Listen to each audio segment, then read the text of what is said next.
দফায় দফায় বৃষ্টির বাগড়ায় কানপুর টেস্টের প্রথম দিনে খেলা হয়েছে মাত্র ৩৫ ওভার।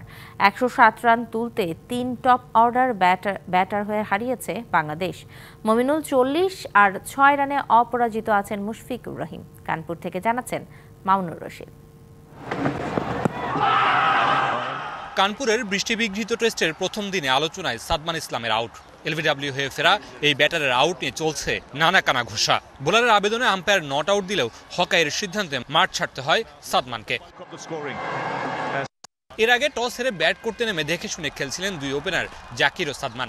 লো সুইংয়ে টাইগার ব্যাটারদের চাপে রাখেন বুমরা আর সিরাজ, কিন্তু উইকেট তুলে নিতে পারেননি এই দুই পেসার। এরপর বোলিংয়ে এসে প্রথম ওভারেই জাকির হাসানকে ফেরান আকাশদীপ। ২৪ বল খেলে কোনো রান না করে ফেরেন এই ওপেনার। ২৬ রানের প্রথম উইকেট হারায় বাংলাদেশ।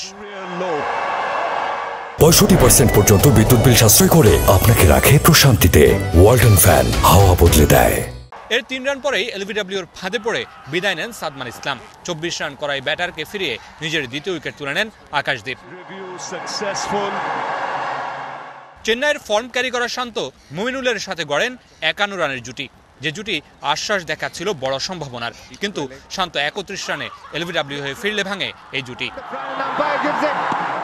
এরপর দলকে পথ দেখাচ্ছিলেন মমিনুল আর মুশফিক, কিন্তু বৃষ্টি বাগড়ায় ৩৫ ওভারের পর দিনের খেলার সমাপ্তি ঘোষণা করেন আম্পায়ার। মমিনুল ৪০ আর মুশফিক অপরাজিত আছেন ৬ রানে। আবহাওয়া বলছে কানপুর টেস্টের রেজাল্ট হওয়া খুবই কঠিন। প্রথম দিনে খেলা হয়েছে মাত্র ৩৫ over.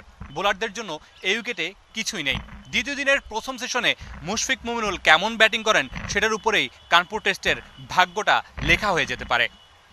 Mamunur Rashid, DBC news, Kanpur, Bharat.